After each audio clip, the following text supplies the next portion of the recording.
so good.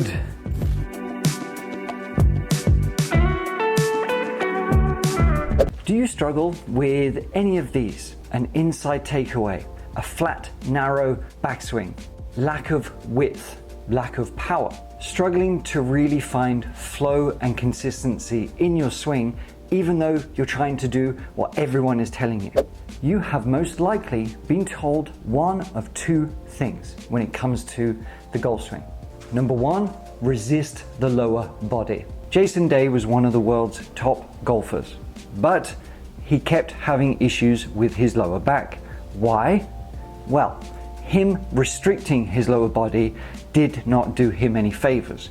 But just recently, he has finally come back into form because he is allowing his lower body to move a little bit. Tiger Woods, exactly the same. Since his car crash, he is allowing his lower body, his hips, his pelvis to turn just a little bit more to give him that freedom and flow. Instead of thinking about the hips maybe, let's notice the knees, right?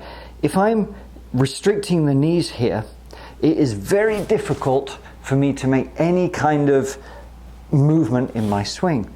Like that, without going with force, is about as far as I can get. Yes, I can manipulate and get up there, but we don't want that. And it's not just about a longer swing. It's about a swing that doesn't hurt our bodies. So if we're resisting here, we're putting pressure on our hip joints. We're putting pressure on our knee.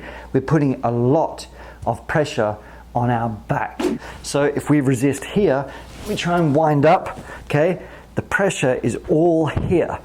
But if I allow myself just to sort of lengthen up a bit this way, we are a lot more free. Number two is you have to rotate the hips in the backswing. When you think of hip turn, you probably think of Bubba Watson, okay? Really shifting his backside to the target like this to be able to launch it through. But the thing is, people get it wrong. The pelvis is often being turned too much this way. So we either sink backwards here, or the telltale sign is actually the belt line. Is it sort of lifting up and turning here? Is it turning that way? And why is that a bad thing? Well, because it's going to whip the hands in. Everything is off plane. If your swings look something like this, it might be because you're not using your lower body, your hips correctly. But here's the thing, it's not about turning the hips either. In a lot of other lessons, I hit home about the necessity to make a big turn, especially with the shoulders, the upper body, is not needed. We want to have a wind-up sensation and a lot shorter, easier movement for the same benefits. So instead of turning, we want to feel it wind up. Just as we have the upper body kind of winding up and tilting this way, we want the lower body to sort of wind up and extend here. We want this trail hip to be just a little bit higher than when we started, okay? So it's going up this way. From here you can see that I don't want to be here, I want to be here.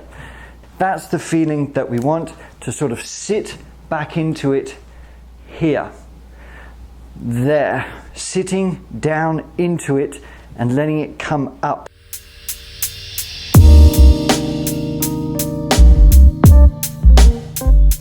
Stand up out your chair, okay? We're going to get our golf posture. Everything is sort of in line, in balance. The knees are applying pressure over the toes. We've got them slightly flared out. And what we're going to do, we're going to sort of feel the pelvis here, okay? We're feeling strength in the thighs, strength in the glutes. We are braced. And what we have, we're feeling this sensation of sinking into the pelvis, just a little bit here, okay? What that's going to do is now, because we've sat back in, we've engaged the core, we've engaged the hips correctly, the pelvis is locked and loaded, if you will, and then from here we can make our turn, okay? If we don't sink into the hips, this way and we sort of stay static and we try and rotate, it's restricted. You see that? It's restricted. But if I sink down and into the hips, sink that pelvis down a second. I'm not squatting, I'm just sinking down. I'm applying the pressure this way. When I do that, now I make a turn. It is much easier and I can make a bigger and wider turn. And once we get that right, everything moves a lot better. Before we go on, let me ask you, does this make sense? Are you resonating with it somewhat? But I'm also going to show you something you can do right now to emphasize it. Find a wall, okay? I'm just showing you here so you can actually see with the light, but we're going to stand just about a hand away, so the bottom is just a hand away. Sort of make your normal swing, okay, if you were turning this way. Do you touch the wall? Do you sort of raise the lead side up a little bit? Or are you extending and winding up? Okay? Where do you end up without trying to do anything different? Because what we want our backside to just be touching this as we engage the pelvis, to be able to rotate around it without hurting it and with consistency. We're going to take our setup and I'm going to engage the pelvis. I'm going to sink down. So now I can feel my tushy touch this bar, touch the wall. Then I rotate and I complete my backswing. That's it. And I can now make my transition and my backside is maintaining contact, okay? It's a very specific movement, but it doesn't detract away from anything that should feel natural. So I want you to practice this many times right now. Stand just away from a wall, apply the pressure, push the pelvis down, feel the core engage. Then I want you to make your turn, okay? Make your wind up backswing. You notice there is no or very little restriction. We're not trying to turn them. I'm not trying to do anything. They are just going to move as they need to. Engage, wind up. And my hips have turned as much as we need them to. Keep working on this. Apply the pressure to the pelvis, then we wind up. We have no restriction, but look, everything is on plane, okay? I'm not having to turn and bring it on the inside. I'm not having to pick it up. I'm not trying to resist too much. If you want a little bit more power, what you can do is actually just sort of sit back a little bit more. That's the feeling you're going to have. So let's say the wall was here.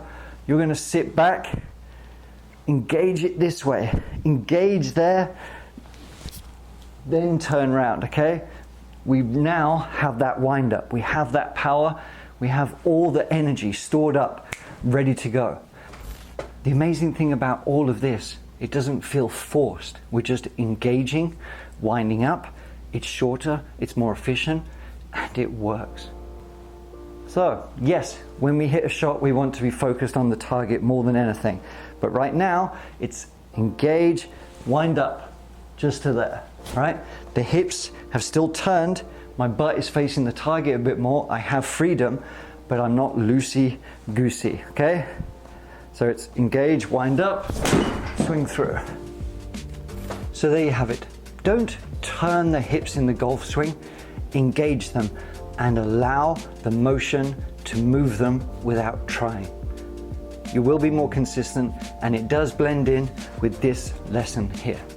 Let me know how you get on and I'll see you next time.